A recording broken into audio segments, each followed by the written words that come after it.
ঘন্টার পর ঘন্টা অপেক্ষায় ডায়ালাইসিসের রোগীরা।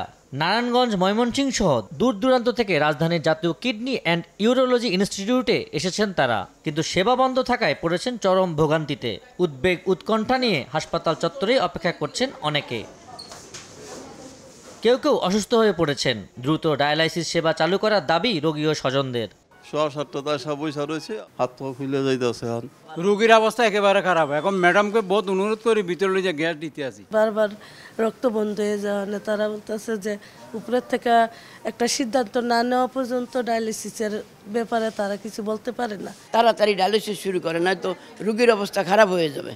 বকেয়া বেতনের দাবিতে মঙ্গলবার সকাল থেকে ৩ ঘন্টা ডায়ালাইসিস সেবা বন্ধ রাখে সেবাদাতা প্রতিষ্ঠান স্যান্ডরের কর্মীরা। এর আগে সোমবারও ৩ ঘন্টার জন্য কর্মবিরতি পালন করেন তারা। স্যান্ডরের ম্যানেজার জানান, ৩ মাসের বকেয়া বেতন না পাওয়ায় বাড়ি ভাড়া সহ সংসার চালাতে হিমশিম খাচ্ছেন তারা, তাই বাধ্য হয়ে সেবা বন্ধ রাখা হয়েছে। ৩ মাসের আমাদের কোনো বেতন হয়নি, যার কারণে আমরা এই কর্মবিরতিতে যাচ্ছি।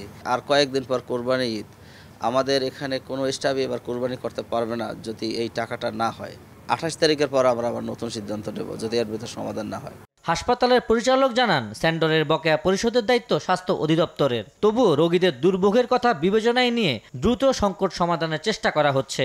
National Institute of Kidney Disease and ইউরোলজির কাজ হলো তাকে এখানে স্পেস দেওয়া, ফ্লোর দেওয়া, সেটা আমরা দিয়েছি। আর বিল পেমেন্টের দায়িত্বটা স্বাস্থ্য অধিদপ্তর।